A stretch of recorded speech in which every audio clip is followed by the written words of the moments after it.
Today is a conversation with my brother, Brendan Leal. He is a musician, a distance runner, photographer, software developer, an overall good guy, among many other things. This was a fun and meaningful conversation to have with him, discussing mindfulness, family, our moral obligations pertaining to the advancement of technology, the nature of questions, what it means to pursue a life well lived, dynamics within relationships, and other things. This conversation and recent experiences have really led me to ponder more and more about our perception of ignorance. I believe we all share a unique inability to really realize just how much BS we're filled with most of the time, and fail to understand just how much we don't know and how myopic of an understanding our minds are actually able to comprehend. Admitting our lack of knowledge, especially as an individual, is vital to any sort of productive progress, because it is within this space of our own unintelligence where we're able to gain insight from the experience and knowledge of others. I personally have found myself thinking often within specific frames of thought that have been completely unaware of my own naivety. And I find those frames of thought not only ignorant, but dangerous. It's a way of thinking that puts myself and my immense lack of understanding at the center of my decisions. And if I never get called out on that, or am just not mindful enough to realize it myself, I could very well continue operating with complete unawareness that all the actions I take are so largely predicated in my own narrow perspective. And we all need to get called out sometimes, because no one is without fault, and it's not anything to be ashamed of. Undoubtedly, there's a caring and loving way to go about this, but we need to admit to ourselves that no matter how much we may walk around feeling as if we don't incite any trouble or cause any harm, we're not perfect, and we say and do things we shouldn't say or do. And I'll be the first to grant it remains a challenge to admit that fact. At least for me, my ego can get hurt at times, and I can get defensive. But as soon as I realize that, as soon as I realize I have no rational justification to not at least consider how I might be in the wrong, I'm left with no choice but to acquiesce to self-reflection and scrupulously analyze what I've done or what I may have believed. And that's why I find it imperative to acquire trusted relationships in my life that can call me out in this way.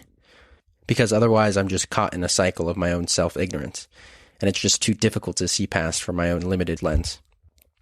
I think if we start to lean more into our innate curiosity about our role in life, relationships, existence, whatever you might find compelling, we can take ourselves more and more out of our own self-indulgent ego. Because otherwise we're weighted so heavily towards the side of taking ourselves so serious that we forget how little and narrow our perspectives can understand without inquiring outside our own mind. And of course there are some things we can understand, at least in some sense, and sectors of existence where knowledge can be gleaned from people far more qualified to talk than I am. And there are ideas and experiences in life that we should feel equipped to speak on with some type of confidence. But even on those topics, we know so little, and there remains a tremendous amount to learn.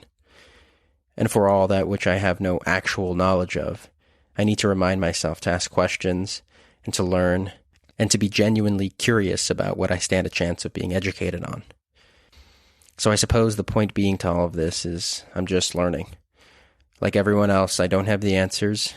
I say the wrong words, and I do the wrong things. And that will never stop. But what I can say with confidence is I'm just doing my best to figure it out. To figure out as much as I can. That's all I can do. So with that in mind, hope you enjoy the episode.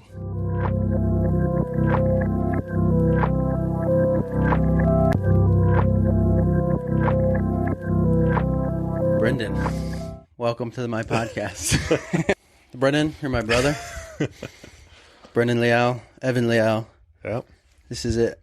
Got a drink, Captain Morgan flowing in the background. That's right. We got people talking on a podcast. It's going to be good. You play music. Yeah. What's music to you? Oh, okay. What is music to me? It's a lot of things. To me, music is expression. Well, depends. Music has two sides, whether you're consuming it or playing it.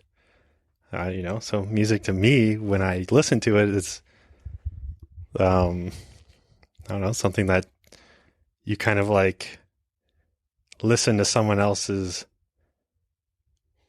expressing themselves and whatever message they want to communicate through music. Even like, I think a lot of times music has layered meanings, not only in the lyrics. I mean, lyrics can be very straightforward sometimes, but also in the tone of the song, the notes, the progressions, the scales, the voicing of different chords, like all that can communicate an emotion or a feeling. So, I mean, music is a multifaceted thing. And then especially when you're playing it too, I mean, you're trying to communicate something. Music is a lot of different things. Yeah, definitely. Is something music, because you're the most musical person in our family, being pretty much the only person that does music regularly, plays guitar. You mean you played guitar since we were kids? Yeah. Is it something that always connected with you in a certain way? Or is it more of something that just you felt was an outlet that you always kind of, I don't know, just were driven to? No. No. I think for me, like playing the guitar as a kid was fun, but I was never like fully into it. I played, and then as time went on, I kind of fell out of playing the guitar, and but it's always something that's been there, like in my life. Like I've always had my guitar, so I can always come back to it, and I can always, have periods of times where like I'm really into it, learning something, and then there's periods of time where I'm just focused on other more important things. Yeah. So like I'm not like some like true musician. I don't think I don't consider myself one. What do you think is a true musician then? A true musician is someone who does it every day and like has a passion for creating music or producing music or being involved in some fashion of creating art through music. That's a true musician. Like I'm an aficionado at best. Yeah. I appreciate it. I understand a little bit of it. I like to play.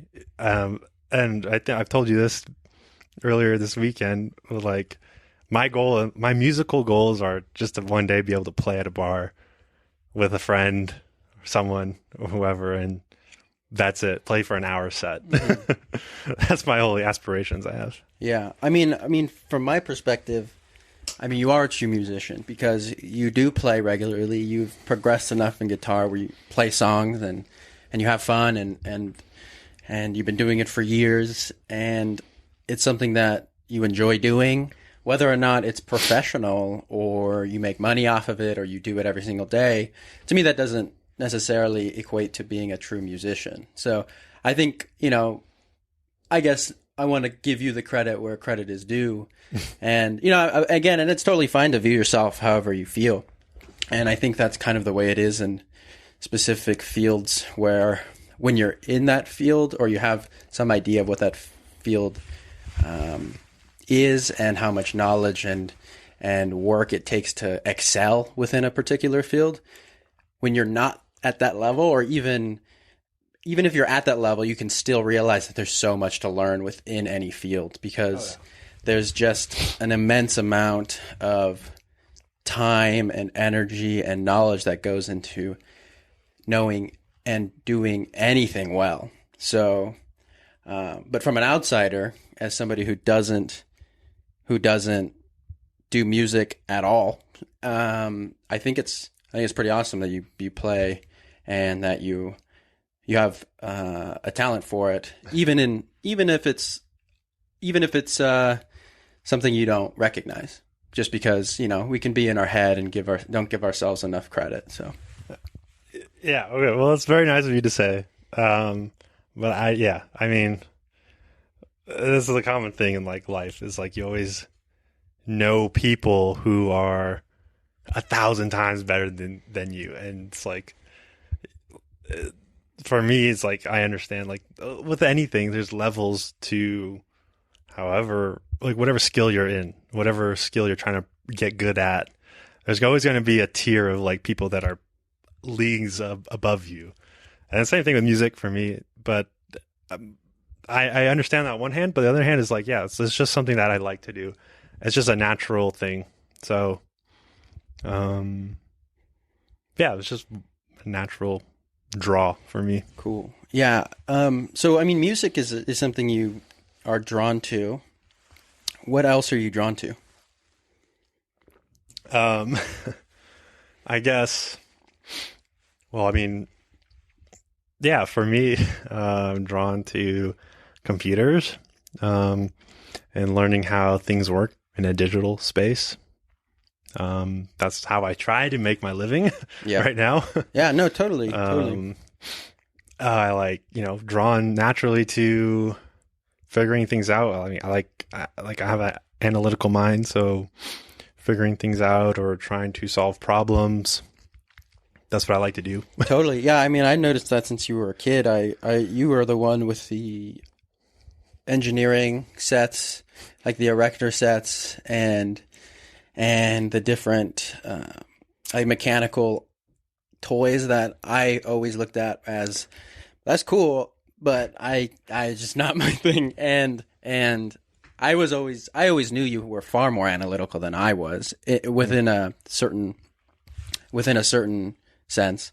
And I guess for me, it was just something different growing up with a brother that had that sort of mind, and I just didn't understand it. But you build like Legos and stuff. Oh yeah. I mean, Bionicle sets. Yeah, I know, but I think it's more to I think about my lack of mechanical ability, even though I know I have a mechanical background. You're more mechanical than I am now.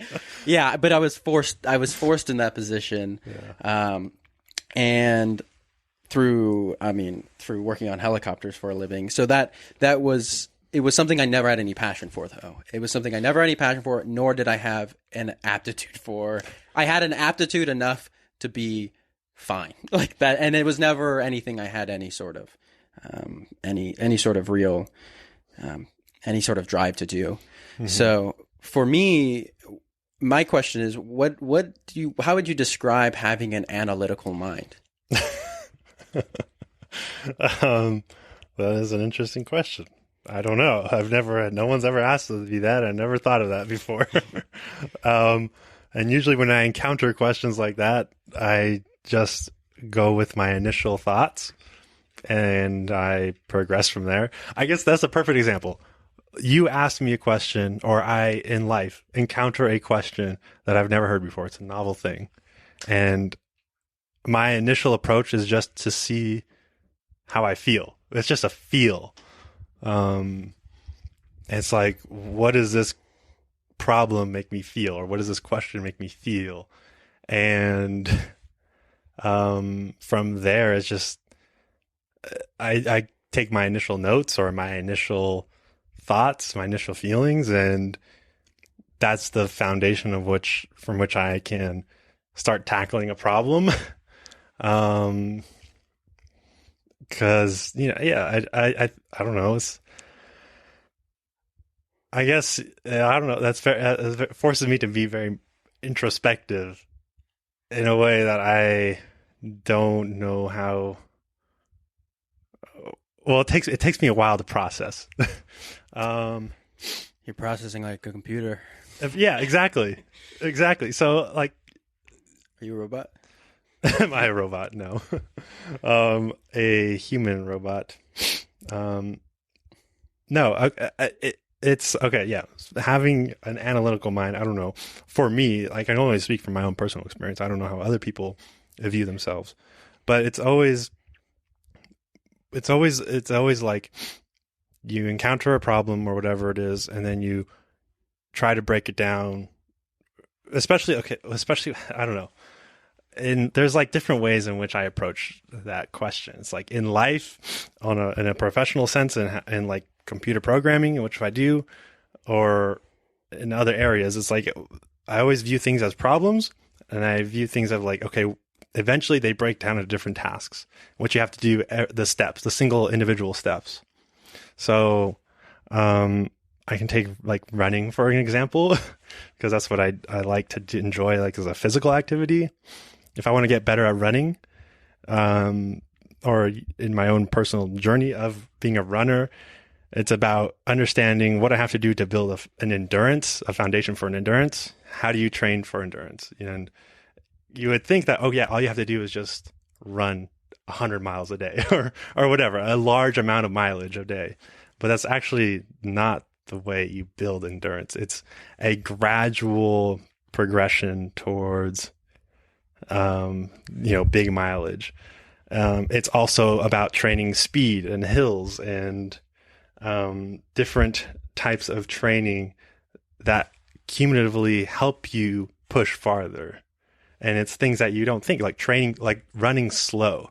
Running slow, you think like, how does that help you go far and fast?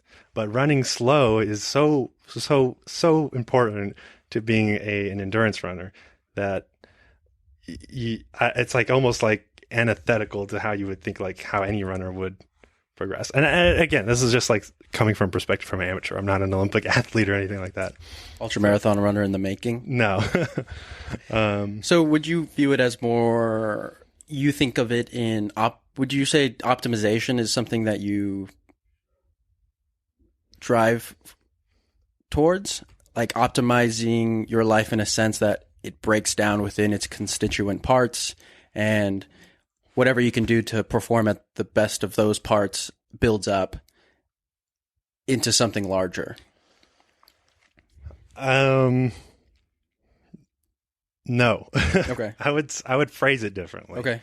I would phrase it in the sense of like, there are certain fundamental skills that you need to be good at in whatever skill set you're trying to get good at, running, programming, podcasting, whatever. There's fundamental skills you have to build that eventually. Shout out to this podcast. What's that? Shout out to this podcast. Yeah. There's fundamental skills in anything, whatever you're doing, whatever pursuit, whether it's playing music, that you need to train and hone and put in the work, and eventually they build on top of each other to create a more fuller version of you as, a conduit for whatever expression you're trying to, whatever you're trying to express in the world, or whatever you're trying to pursue in the world. Okay. What is conduit? A conduit, I don't know what the Webster definition is, but you don't need to have it right. It's a vessel for something. Okay. I'm not sure. No, I'll have to look that up. You're good. Sometimes I use words I don't know what they are. Yeah, no. What they mean. Then I call you out on it. Yeah. No, you're good. I didn't know what the word went, so I had heard of it. Cool. Yeah. No. So it's very interesting because I don't think that way, and it's something I do think about. I think partly, but it's not what is my default way of thinking is. So, and you say you feel. You mean to bring it back earlier to something you said before, which is you take in a question like I just asked you. How does it feel to have an analytical mind, and you process it and you kind of reacting to how you feel about it. Mm-hmm. What is it that you feel inside of you that allows you to kind of process in a certain way? Yeah. For me, another question I just threw at you for you to feel. Exactly. It's for me as Brendan going through this life is like I always encounter things as a feeling first, whatever like conversations we're having or encountering new things, it always starts with a feeling first, and I don't know, that's just who I am as a person. And oftentimes, like in reality, the way that takes a form is like I usually write my thoughts down, or I spend time thinking about things, and those have feelings accompanied with them. So that part of like, especially with like bigger life events or life like decisions that I need to make, is when I really like have to sit down and have a conversation with myself. And that conversation takes the form of writing, like in my own personal journal, and things like that. And it's like a formal way of having a conversation with myself, because if I just like let the thoughts float in my head throughout the day, doing running errands and things like that, then they don't get captured, and I can't read them and like look at them and like from like a third person perspective. I don't know. It's a way of capturing your thoughts and viewing them from a different perspective that helps me analyze like what I'm actually thinking, and I can like better encapsulate my thoughts on different things. Yeah, no, that's interesting, because I write down my thoughts as well. And I know you're somebody who does pay attention to thoughts, because we've had these conversations before. Mm-hmm. And I think it's a great point you bring up. It's kind of a way of formalizing your... it's kind of a way of formalizing a conversation with yourself. And I think that's a good way of putting it, because we do, like you said, have these minds that have floating thoughts everywhere, and we're constantly being drawn in, and our attention is being pulled in certain directions, depending on the experience you're having, the circumstances that are presenting themselves, and your mind's own randomness that comes into play, wherever that may come from, seemingly. And for me, like, writing has definitely become an outlet that I have taken to immensely, and it has been very beneficial for my own self to really think about what I'm experiencing in any given situation a bit more. Maybe not at that specific time, though. And I think that's why it is really important, at least for myself, and it sounds like for you too, to kind of have a space or an outlet where you can narrow down what you're trying to really think about. And I think it can be really beneficial. So I think that's really cool. What kind of thoughts do you write down, or is it kind of just random thoughts, or do you have do you categorize them at all, or? No, it's just off the cuff. I mean, at most, it's like I do a once a month check-in with myself. I'm sorry, at least, at the minimum. Okay. If there's other things more important that are coming up, then it's like more often. And like I said, it's just a way of having those formal conversations with yourself for specific, like, I don't know, life events, that come up. It's just like the unpredictable stuff. And I think it's just to like kind of jump off another thought that I was having while you were speaking. I find it interesting that like all of us, me, you, and Marissa, like our family, we're all siblings. So our parents tell us. So as far as we know, we all kind of have that outlet of writing and like, I don't know, reflection. Totally. That's cool. Which is weird.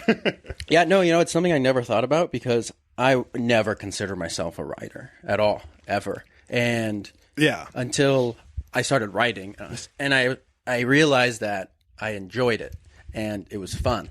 And I've always liked words, and I've always liked reading. I like words. I like big words. And I've always liked reading, and I've always enjoyed reading.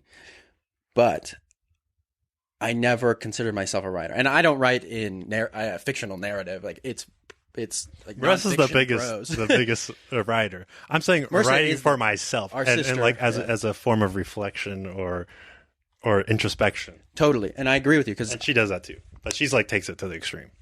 Yeah, she's writing a book. Is she really? Yeah. Well, I got to talk to Marissa, our sister, more. So, yes, though that's cool. It's cool because I think she's the one who has honed her writing skills the most. She's always written, and I have not. So, no, yeah, that's cool. I'm glad I'm glad it's kind of like a realization that we all, as siblings, find writing beneficial. You meditate. Yes. What is meditation? Yeah. Yes. What is meditation? How has meditation impacted your life? And what is meditation to you? Or mindfulness, presence, however you... I don't know what it is. Meditation is just something I do for fun. For fun. For fun. You do it for fun? Yeah. I think I don't know. I don't know what it is. It's just a way of connecting with myself, with my environment for fun, because it makes me more in tune with everything. Cool. No, that's interesting because I don't meditate for fun. To me, I enjoy it in a certain way, but it's not fun. What do you mean? What do you mean by fun? Well, okay. Yeah, it's not, I mean, I don't know. What do you mean by fun pertaining to meditation? It's just something that feels good. It's just a habit that sets my morning right, because I usually meditate in the morning after I wake up, or either after or before I work out. And I just feel good. I just like it because I feel good. And it's just a practice that I do every day. Cool. And you got me into meditation somewhat, because I'd been meditating, and then we had a conversation about it once, and it really kind of made me consider meditation more seriously, and through other factors as well. It's been, I mean, it's influenced my life dramatically. So, I mean, as somebody who thinks about thoughts, where do thoughts... Thinking about thoughts, okay. Where do you think thoughts come from? I have no idea, dude. They just come. They just appear. I've noticed that you ask a lot of questions that I've asked myself, and that I've gone over myself, like, and have encountered and have read about, and I just find enjoyment in them and in contemplating them, but I don't ever find answers in them. Sometimes, like, you know, the things that you ask are like so far out there that's like I like going to whatever places that your mind takes you, and that's it. Like, it's just like going somewhere on a journey in your own head sometimes, and your thoughts like lead you throughout that, in a sense. Does that make sense at all? I don't know. Where do you think thoughts come from? Yeah, so I mean, that's a good question, because I've thought about that too, and it's like, I don't know. They just come up. Totally. I mean, so you mentioned that I think about thoughts or questions like this in a certain way, and I do, because for me, what has captivated me about questions of this nature is the fact that we can only know what's in our own heads. And what's in our own heads can take us to some wild, interesting, far out there places. And realizing the ignorance of our own minds and how little we know in terms of existence and what we can contemplate, for me, has been a way of diving into reality and the nature of where we are in the world to a level that is incredibly interesting to me. To me, it's everything, because anything that we can know is through our thoughts, our mind. And anything that we can contemplate and anything that we can even imagine is through our own minds, whatever that is. Yeah. So exploring the possibility of mind is something that, I mean, it can take you anywhere, and that could be a scary thing, and it can be an immensely interesting thing, and it can be an immensely beautiful thing. So finding the balance between all of those is not an easy task, but questions, thoughts, and the contemplation of where we are in the world, what we're doing here, it kind of breaks down to that, is the question of what we're doing here. And for me, when I first came to these realizations, while doing some traveling that I've been doing for the past couple of years, it's just gotten progressively larger and larger to where it's all I want to do is think about these things. And so it's not even necessarily that I'm not looking for answers. I'm just looking for, and it's something that I need to, like, I guess it's not something I've really considered, because I know, like, I'm into philosophy. I'm into philosophy, and that has really changed the way I think. Yeah, fundamentally, of course. Because I hope if you read philosophy, yeah. I hope reading philosophy changes the way you think. Yeah, no, I mean, it's changed the way I think, and it changes the way. It not only changes, I guess in turn, it changes the way I act and live and operate within the world.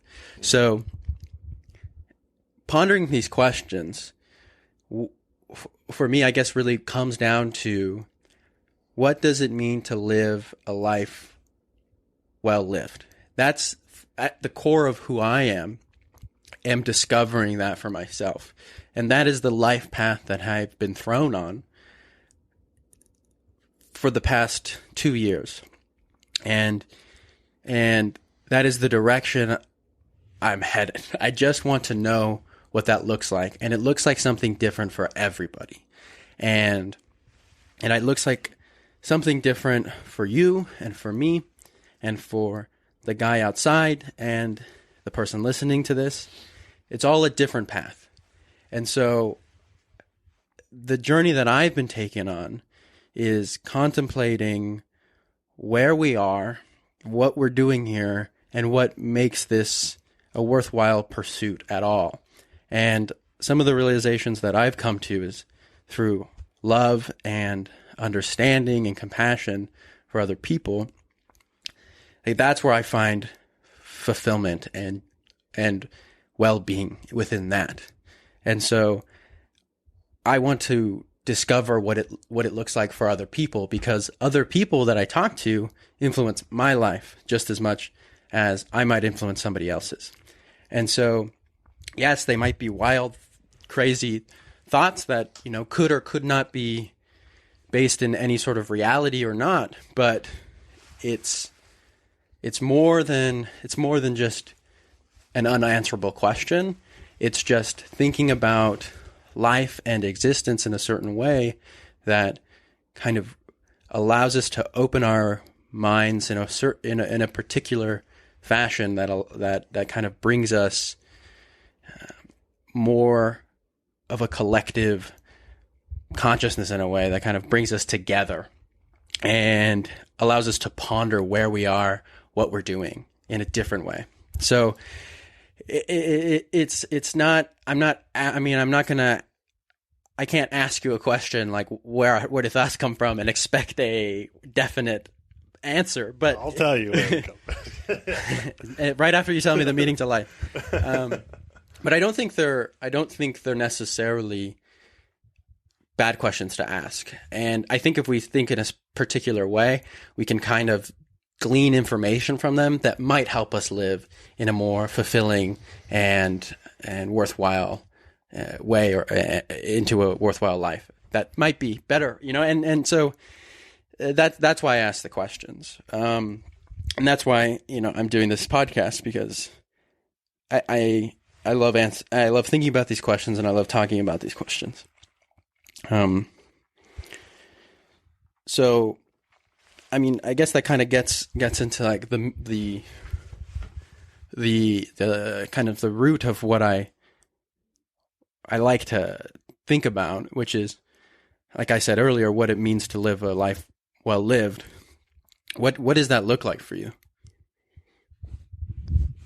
What does a well lived life look like for me?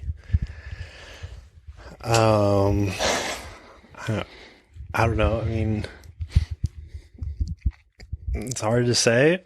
I'm only 27, so I mean, I don't have everything. I don't know. I don't have a clear vision for my life. It's still like something I'm figuring out. But there are certain things that I know that I'm working towards. Like one of which is like, having a good career for myself. Something that I enjoy doing and being a part of. And, I think, a big part of that is like making sure that what I do benefits others in a positive way. All my decisions have at least this at the core of them is what I'm doing benefiting others positively, or is it benefiting myself positively, or that's the only two options I have. Is it benefiting me positively or others? And if I can answer those two questions in the affirmative, in a positive sense, then I know that at least whatever decision I decide is a good one.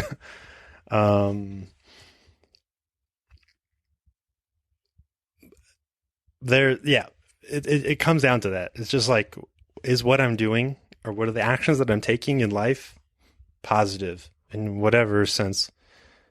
Is it beneficial to others or myself?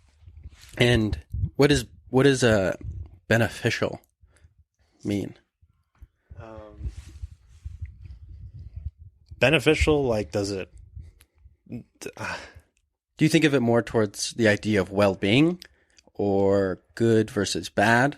Is it in terms of like helping someone else? Is what I'm doing going to help someone, or is it going to, deter someone from doing something good?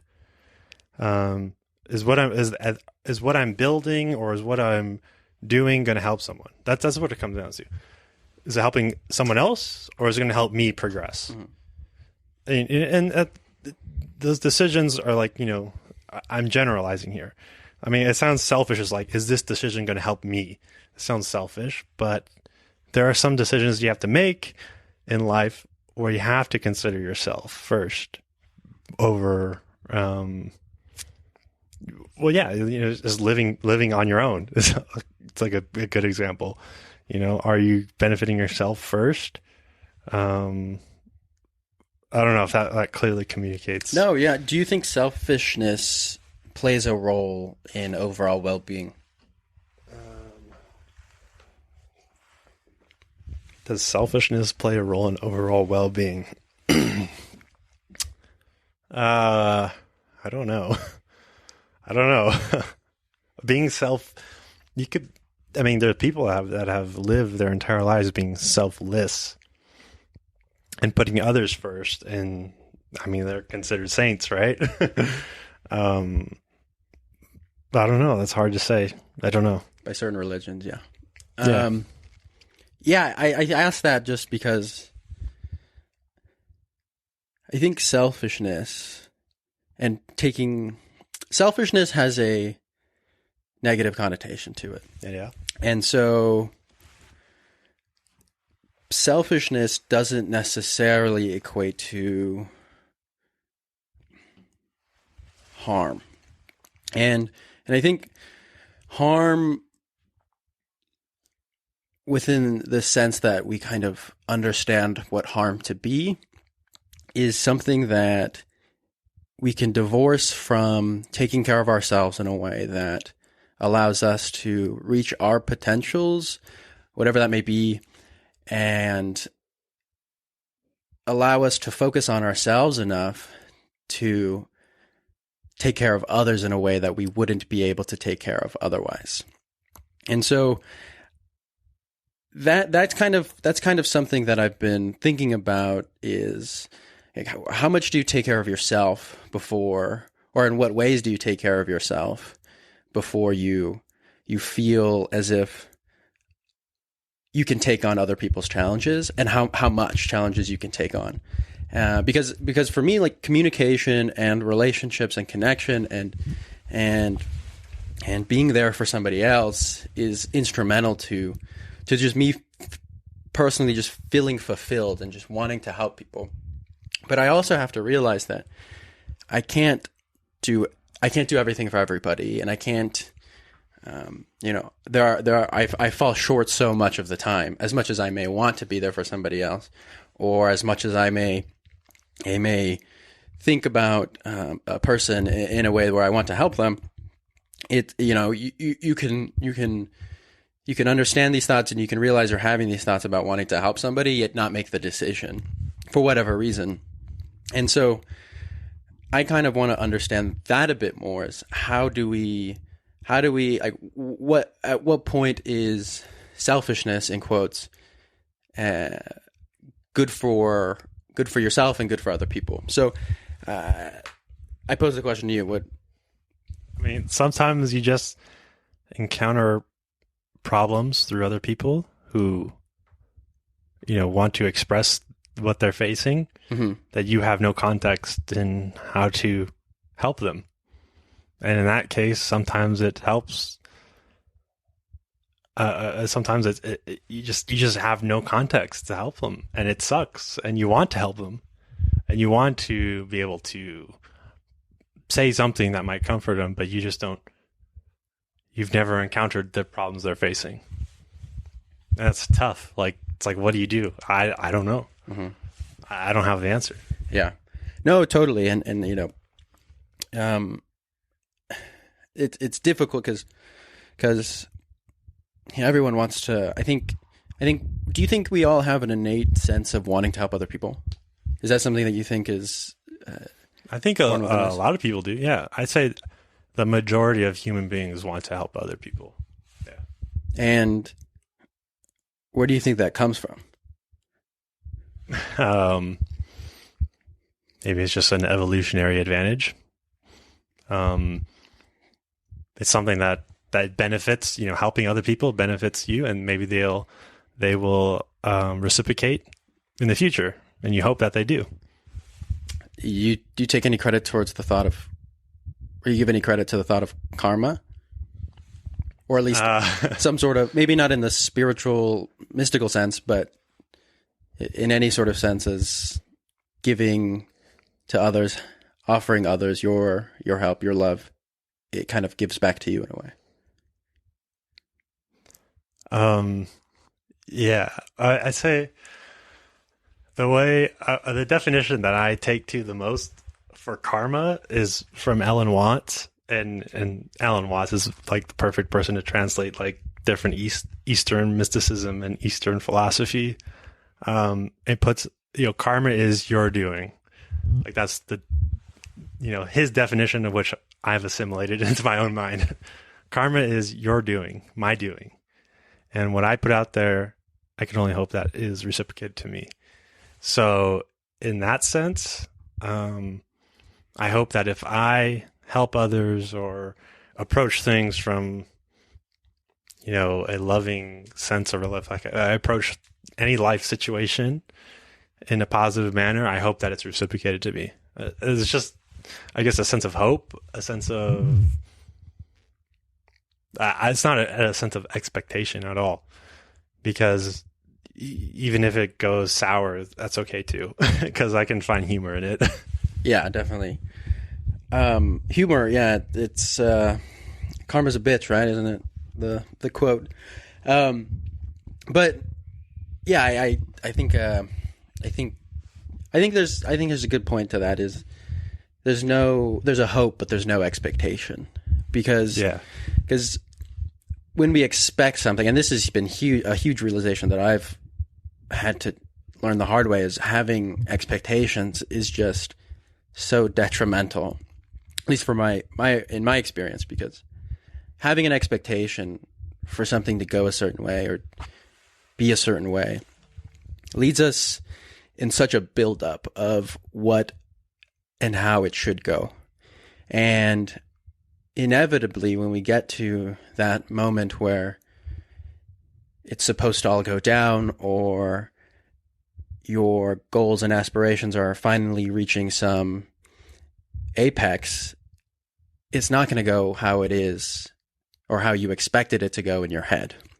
Because nothing ever goes according to exactly how you planned it. And when you have expectation in a way that you put so much pressure on, and you give so much veneration towards a certain way that something should go, it kind of it builds it up to something that's far larger than it will ever be able to meet. And so, yeah, I mean, I think if you think of karma in that way, it's kind of a different way than I think about it, but it's I think it might be, even a better sense, because I always take like, hey, like, I don't expect anything when I try to do good in the world, but I always kind of like, oh, well, I guess it is similar. I guess it is kind of the way I think about it, because if I do something good, I don't expect it to be a certain way, but I just kind of hope that, hey, maybe it'll turn out good for me. It'll come back to you in some way. Yeah, in some sense. Not in the same way. In some way. Yeah, but I think more of the collective, just good for humanity kind of way. Because I have to believe, and something that I hold on hope for is this idea that we're all working towards something better. I don't know what that better, and that's kind of like this journey of discovering what better means, what well-being collectively means. And it has been something I've wrestled with, like, what does that look like? What does that even mean? What does better look like for the world and the creatures that inhabit it and the universe? But it is it goes down to, that's why I think I find morality so interesting, is because it wrestles with the idea of what is there even does morality even exist? Where is it? How do we, if it does, how do we do it? And I think I latch onto the idea that there is well-being, and I have to believe that there is some sense of well-being, and I do believe that there's something I can do that would benefit more than it would benefit and not harm, in at least in intention. So, I don't know, but yeah, it is something that I do try to think about, because understanding what morality means for me kind of leads into so much of a way of living, and kind of, well, what are the consequences of our actions? How should we be viewing actions? How should we view other people that take certain actions that we may or may not agree with? And so that's kind of where my mind goes with this sort of discussion, because we are, we all have to live in this universe together, and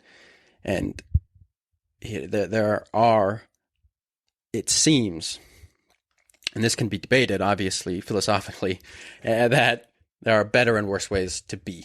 And so what are those ways? I don't know. I'm not a philosopher. Yeah. It is tricky questions out there. I know, like, at least for me, my basis of the foundation of which I make those decisions are like, is this going to hurt someone? If it is, then that's the wrong decision. Is it not hurting anyone? Then it's okay.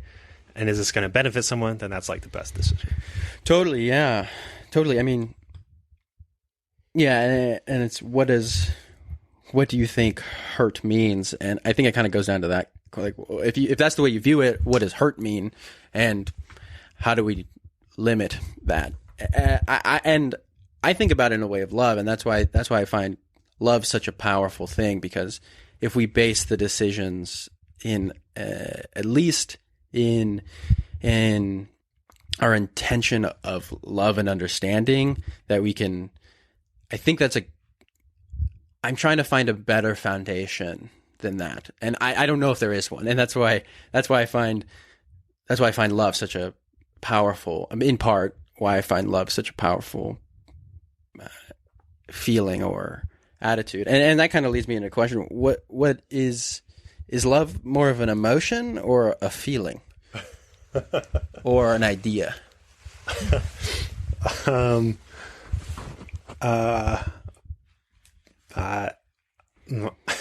that an emotion, feeling, or idea? Or something else entirely? My initial, I don't know, my initial reaction to all that is like, it's all of that. I don't know. Good answer. You passed. It's all, yeah. It's hard to say. I don't know. I mean, that's something that you have to figure out on your own. Yeah. Okay. You think it's something every individual has to figure out on their own? Yeah. Okay. What is it for you? I don't know. It's still something that I'm figuring out. I know that there's different kinds of love. For me, there's love between siblings and your family. And then there's love with someone that was initially a stranger. There's love for those people. There's love for your friends. But that's all I can say, really. I don't know. I'm still feel like I'm early on in that journey. Yeah. Do you, I mean, I hear, I mean, just through our conversations outside this podcast and in discussion of this podcast, the idea that you figure things out. Do you think that other people are farther along or less along on the journey of figuring life out? Or do you think that we're all figuring it out collectively together and nobody actually has it figured out? I don't know. I only ever speak from my own perspective. And my own perspective says that I figure things out one thing at a time, depending on what's most important in my current situation. And I guess looking from a 30,000 foot view, I think my perspective is that humanity as a whole is figuring things out more and more each generation, every year, every century. So, and I think that holds true. So, how much do you think about existential risk? Existential risk. In what sense? Like a meteor is going to hit us and kill everyone on the planet? You mentioned, well, humanity is figuring things out. You know, we're all working towards some sort of state of betterment, well-being, whatever you want to call it. Yeah, we're progressing. We're progressing in some sense forward. Yeah. How much do you think that, I guess, how often do you reflect on the fact that it could just end? Well, yeah, it could. How much do I reflect on it? The fact that it could just end? I'd say I used to a lot more. Now it's just like, if it comes, it comes. Like, I won't know. Yeah. Hopefully I won't know.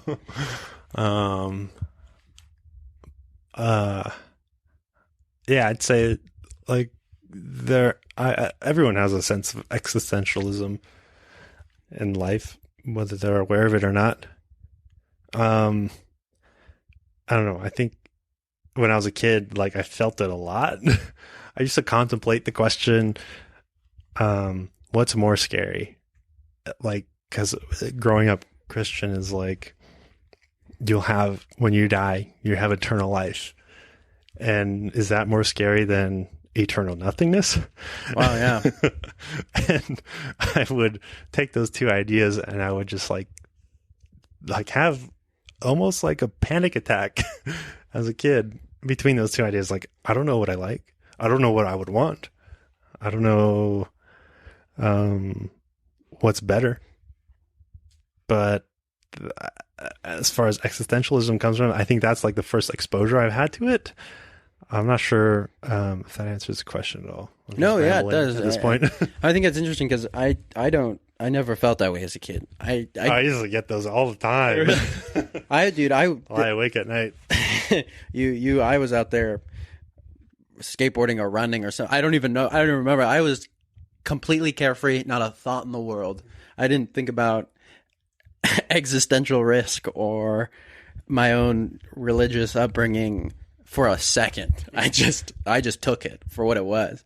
And it wasn't until later in my life where I started questioning a lot of it and kind of contemplating the larger picture of existence. So it is. I mean, I think it's interesting that you say that because it is divorced from how I think growing up in the same household. Can we talk about lighter things? I don't know. I'm just not philosophical. Pizza. You like it? Pizza? Pizza's pretty good. It took me a while to get realize pizza was good. But then I had good pizza. Yeah, actually I wanted to talk to you about tech. You're much more versed in the tech world. What is a computer? What is a computer? Let me tell you. How do I use it? The tech industry. I mean, you're a computer science person. What do you think the state of tech is, and how is it progressing? I don't know. First of all, let me preface any answer I have. I don't know what I'm doing. every question I've asked you, I don't know, and then you go into an explanation of what you actually know. So okay, this is just one area. If there's any area in life that I've delved into the most, it's computers. Where do you see tech progressing to? Well, I can it's give a large you, question.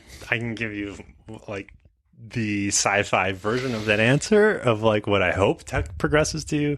I can give you the dystopian future of where that question leads to.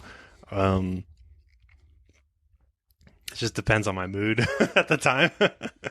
Give me whatever mood you're feeling right now. Let's see. I don't know. I hope technology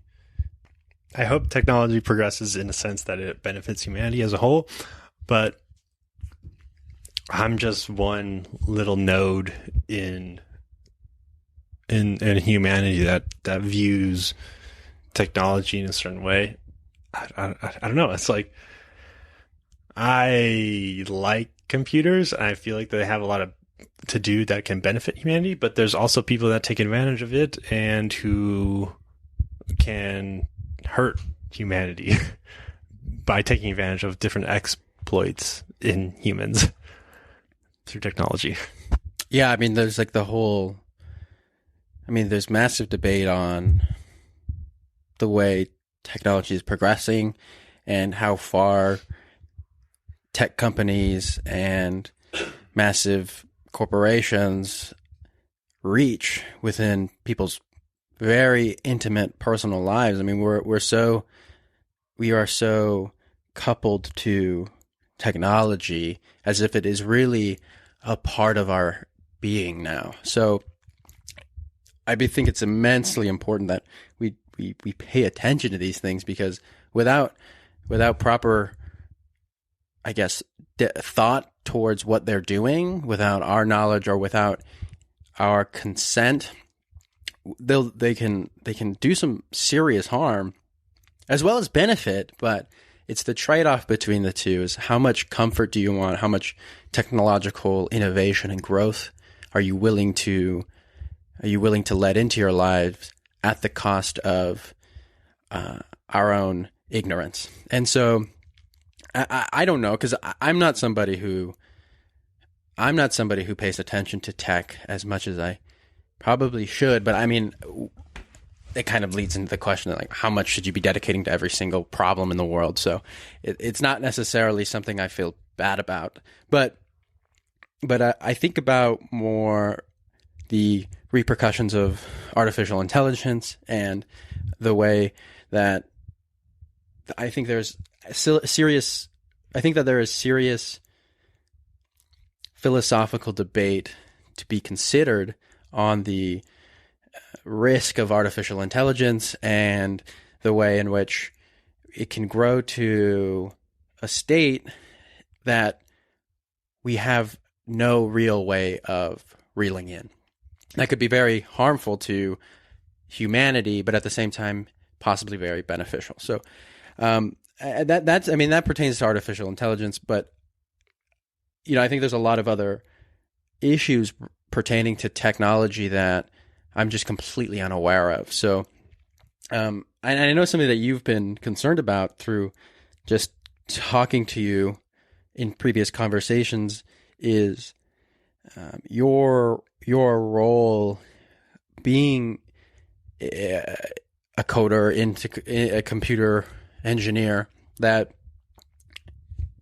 let's say software developer, that you want to play a role that benefits us, humanity, collectively, that kind of puts some checks and balances on the way technology progresses, whatever that may mean. And I guess the question is, what do you feel as if there needs to be in order to kind of benefit humanity in terms of what you deal with on your software development side?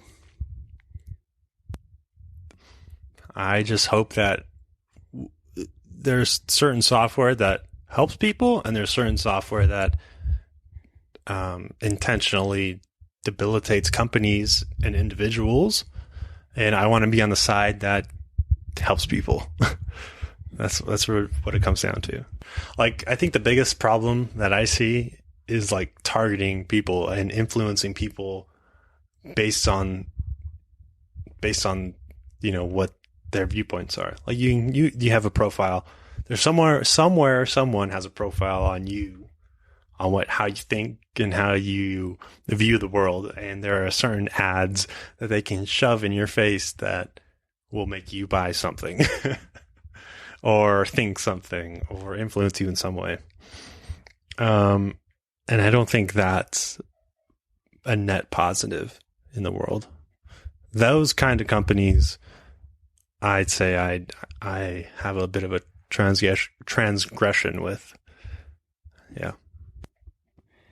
I do. I mean, I think the same way. I just don't know where to pinpoint that, and it's, I think you articulated it well, that there's this exploitive element to technology in relation or in conjunction with psychological manipulation that we are so unaware of, and it is incredibly deleterious when you're just on Instagram or on YouTube or just watching TV, and there's so many like psychological tricks that you are completely unaware of that are going on behind the scenes, that the algorithm or the development going into those have tricked you in a way that you begin to think in a certain way that you wouldn't have thought otherwise, that could be not beneficial. And so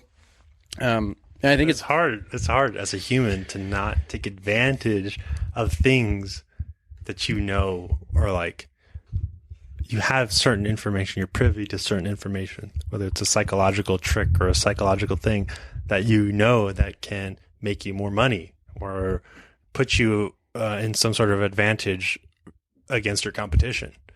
It's hard not to take advantage of that. And it's something that you have to contend with as a person. Yeah, I think it's hard not to take advantage of it due to the financial rewards that companies can gain within the market that is set up within the United States, within the world, that we think that we think in a certain way that is based financially in in gains that that are financially driven and not necessarily well-being driven. And so, do you think that they would ever be able to flip? That we could progress towards a state of, or a state away from financial incentive and more love centered and based in well-being, and incentive for progression in humanity's well-being? I don't know. You keep saying, well, I don't know. I would hope so. I'm editing all of the I don't knows out and then just giving the answer you're actually going to give. No, please don't do that. I would hope, I'm hopeful, maybe, but I just don't have that. I don't have that perspective to answer that question. Yeah. And that's okay, because I got other questions. What is it like growing up as a middle child? Middle child syndrome, you mean? Oh, I know that very well. Let me tell you. Let's see. Last Thanksgiving, you guys forgot I was at an American Idol showing that we all went to. That perfectly describes what it's like to grow up as a middle child. Dude, I swear on my life. You did not go to that show. Well, I was there. And it's funny because so when we were children, my mom won tickets to go see an American Idol concert. And, we lived in Southern California. American Idol was the thing back then. Yeah. So when it was popular. Yes. So we born and raised in Southern California. My mom got a ticket to go seeing a showing in LA. And so we went, and me, our mother, and our sister all have the same memory of you not being there. And and we could each swear on our life that you were not there. And it turns out he was there and could recapitulate all the details. I'd say, though, honestly, though, I kind of like it. I like being, this is just me personally. I don't know about other middle child people, but I like kind of just skating by and not being noticed. You just pissed off every middle child, a lot of other middle children. I don't know. I like, for me, I just like being a part of things. And whether or not you remember or not, I don't care. I remember it. Dude, you're the Ringo Starr of our family. Just happy to be here. Yeah, happy to be here. No, yeah, it's interesting because I don't necessarily. I mean, I have no idea what it's like to grow up as a middle child. I know what it's like to be the youngest child, the best child. No, but do you have that sense? Do you have that sense that there is a strong difference between the first? Because we're a family of 3 siblings. Our mom, dad, and you're the middle. The host, Evan Leal, here is the youngest, and our sister is the oldest. Do you think that there is a strong difference between the 3? Or at least a noticeable one? Yeah. Yeah. And what is that difference? Well, first of all, you're an accident. Happiest accident our family could ever receive.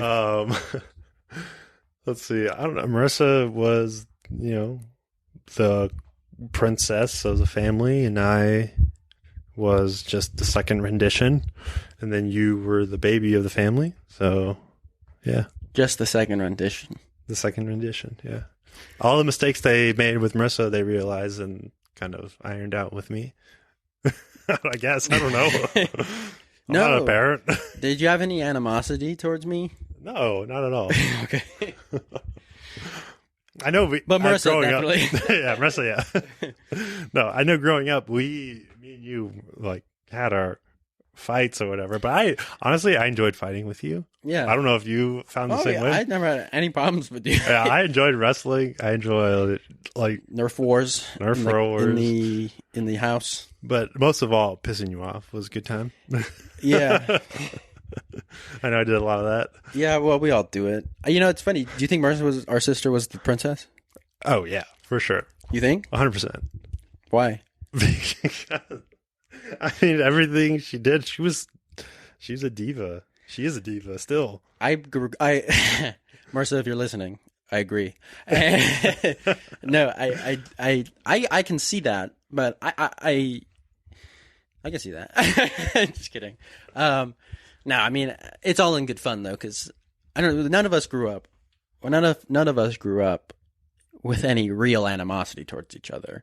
And I think that's important because sometimes in families and that relationship dynamic, it can grow to a level which is harmful, and I think it can ruin relationships. And none of that, I don't think that's ever been the case for any of us.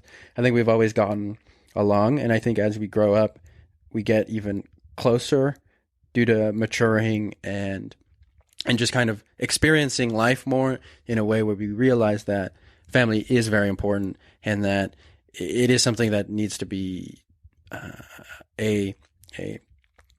on the forefront of our minds, because it's not always going to be here like this. And we kind of have to, like, at least the way I view it is we have to appreciate it while we can.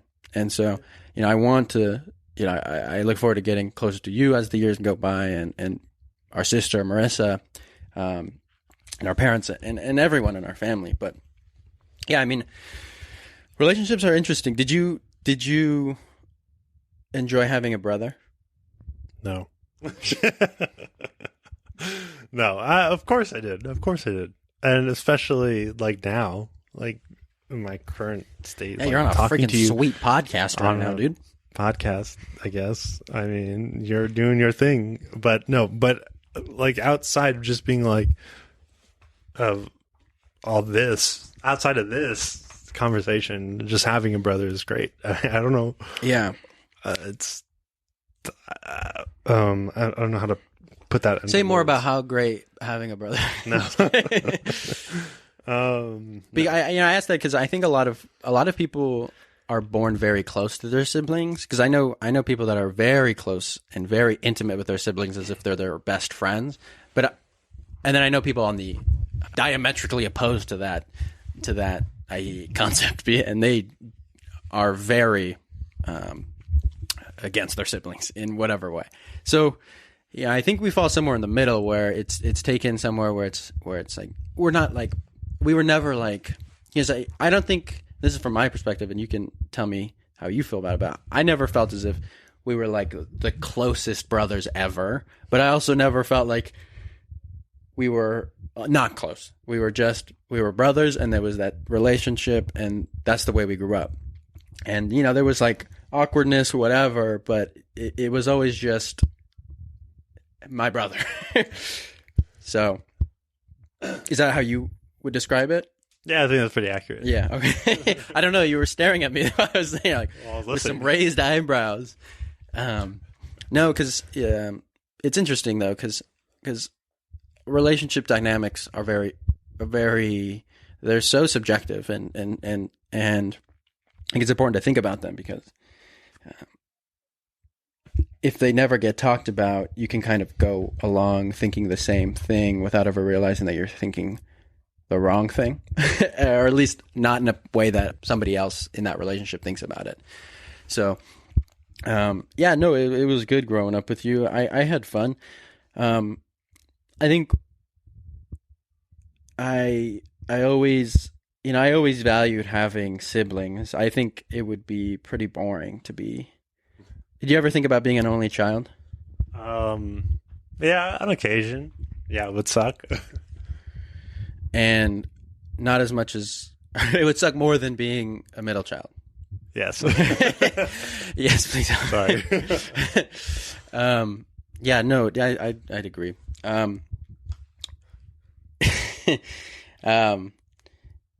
What do you think the importance of family is then? A good family, if you're lucky enough to have a good family, the importance of it is just the support. I think have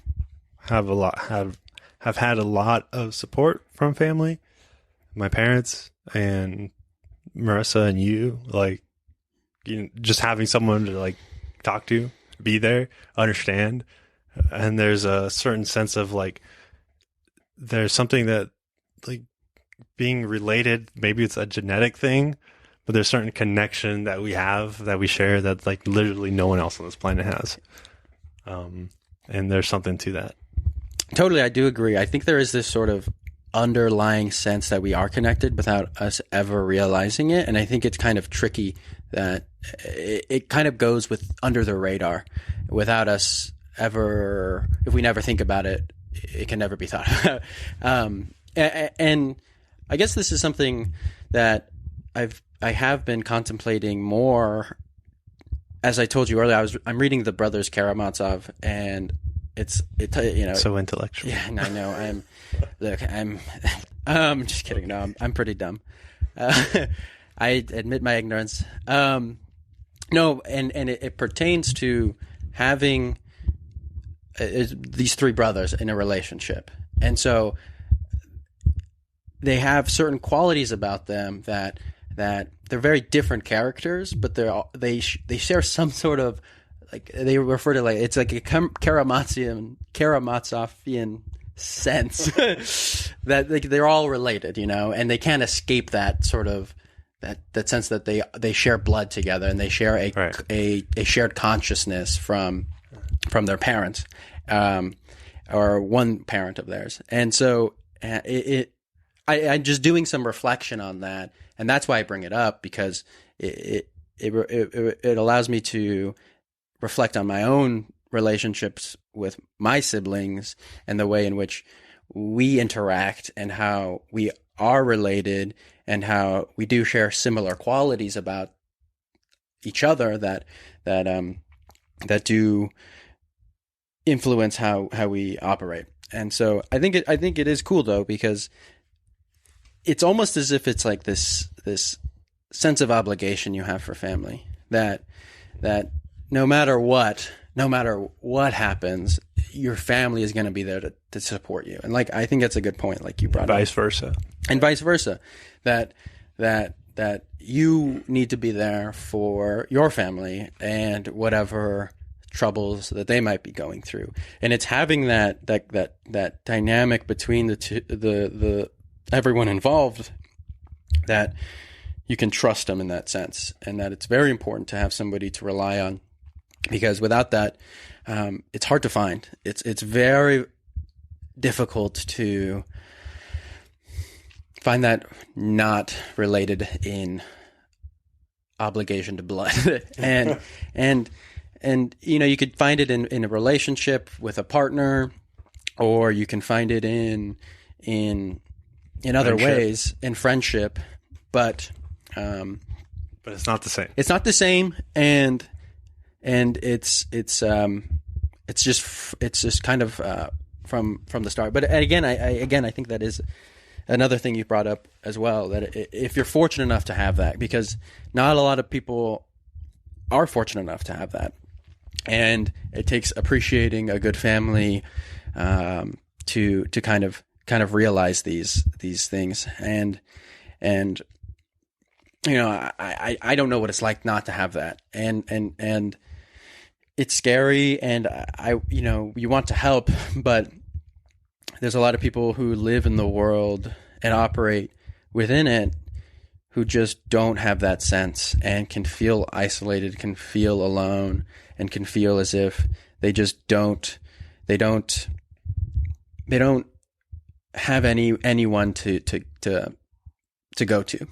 And I think that pertains to not only people who don't have, a strong family dynamic, but people can also just not realize that in general. And I think about that a lot, because I have friends that deal with a lot of mental health issues and a lot of like suicidal struggles, and I want to be there for them as much as I can, but at the same time, we're all out there trying to figure it out together. So it's hard to, you can't take on everyone's struggles. So yeah, no, it's a good one. It's family's important, and I, it's just something we all kind of have to keep at the as a priority within our lives, or else it kind of slips away without you realizing. And then I think that applies to any relationship. What do you think of when you think of, how often do you reflect on finding like a partner in this sense, and someone that you can rely on. That you're laughing. Yeah, because I don't know, man. Like, that's something I'm still figuring out, man. I hope one day, I find someone, Mm-hmm. but I'm still struggling with that too. Yeah. No, dude. I mean, look, I'm, I don't say it to call you out in any way. I hope you know that. I say it because, it's just something I'm curious about talking to you about. It's not in any way a call out on you or what you're doing or your way of thinking about it. I'm just curious as to how I don't know how other people think about relationships and the pursuit of a relationship, because I think about it in a particular way where it meant everything to me to find somebody, and I'm just curious as to how you is it kind of the sense that it'll happen when it happens, and if it doesn't, it doesn't. No. Like, I'm someone who I like to imagine that there is someone out there right now who is going to be my partner in life. I don't know who they are. I don't know where they're at. I don't know how I'm going to meet them, but they're out there somewhere. They're alive right now.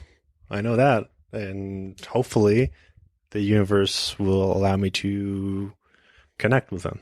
Cool. No, I'm glad, dude. I'm happy to hear you say that, because I think that is already a huge step in the right direction, to just believing that in general. And I kind of touched on that when we talked last night, but it is difficult to even get to that step. And I want you to know that that is an important step to be at, because and I want you to just know that I support you with whatever way you think about this, and I don't want you to let that thought fall on the wayside without ever considering that is a large way to think, and not a lot of people can think that way about a relationship, especially because it's difficult when you're just not with anybody, and it sucks. We've all been there, and part of it too is like, I spent a lot of time on my own. Yeah, totally. And I figured some things out about myself, and I think that's important too, to be with your own thoughts and figure out what you want in your life and what you're pursuing. That's a big thing too. And yeah, I mean, it'll happen when it happens. I hope that's the only thing. It's like hoping that there's someone out there. And it's what it is. Do you think there's soulmates? I don't know. Stop laughing at my question. What is a soulmate? I don't know. How do you define that? A soulmate is somebody off my mind, off the cuff. A soulmate to me, that assumes you believe in a soul. I'm just kidding. Yeah, that is. So what's a soul and what's a mate? I'll ask those questions in a following podcast. A soulmate to me is somebody that it's not this perfect being on a pedestal that can never be taken. They can never be taken off of. But this person that in your life offers you a relationship that is mutually beneficial in a way that only you two can understand.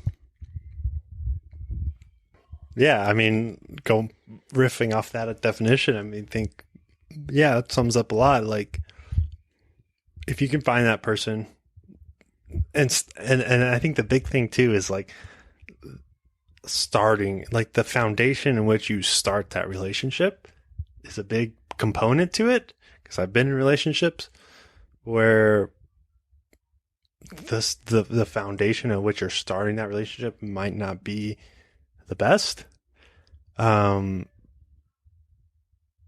that there's a component to that too, is what I'm saying. And if you can find that, like if you can find that, and if you think you can make that work, then why not put all your effort into that? There's no reason not to. Yeah. Yeah, why not work? Why not try to put everything you can into making that work? If that. Yeah. And relationships take work too. So, I mean, Oh God, there's one lesson I've learned. Yeah. Relationships take effort. dude, I know that's Jesus Christ. I learned that the hard way. It takes an immense amount. Any relationship, and it's not just romantic relationships. It's not just somebody that you consider your partner, but somebody that you operate within life with, that offers you something. You have to put in the time and the energy to make it work, to make it thrive, because if not, it will dissipate. And you see that. I mean, there are relationships within my life that I can point to that I haven't put in the time and effort where it's been a meaningful relationship for years. And you know, in some way I feel bad about that, but at the same time, I do maintain a lot of relationships, and for me, it is a struggle to try to maintain a wide swath of relationships. It's just not everybody that I would like it to be, and it kind of sucks, because you have friendships, or you have relationships that you would like to put more energy into. It's just there are other things to do. There are other relationships to put energy into, and you can't expect to put that into everyone you meet and everyone you could have ever done that for. But yeah, I mean, it's hard. Well, thank you, Brendan, for being on this podcast. Yes. I appreciate it. No, I think this was really good. I think this was beneficial. Thank you for being my brother. Thank you for taking the fall as a middle child for me. It really is. That increased my well-being. No, I'm kidding. I do. I love you, dude. I really do. I hope you know that. I'm trying. I don't know what I'm doing. I think I want to, like, if I could impart any wisdom on every podcast I ever do, it's that, yeah, I want to be loving, but I don't know what I'm doing. And I suck also. and that's just that's just the way I want to go about it. But I really do appreciate you taking the time to be on this. It's been fun talking to you and getting to know your mind a bit more, because, you know, without these conversations, I don't think we really realize the consciousness that other people can see through. And so I really do appreciate you letting us kind of view how your mind thinks a bit. Oh, yeah, man, this is great. Love you too. And yeah, I look forward to listening to your podcast. The Aesthetics of Being. That's the new name. It's the new name. It's the new name. All right. Peace.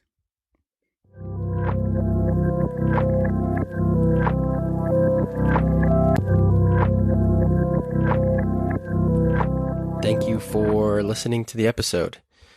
I really do appreciate anybody who so kindly takes their time to write a review for The Aesthetics of Being on Apple Podcast and Spotify. It really does mean a lot, and it helps. And just a reminder that this podcast is on social media at The Aesthetics of Being on Instagram, TikTok, soon to be YouTube. Really do appreciate anybody who has stuck around this far. It means a lot. There's a lot coming for this podcast, so stay tuned.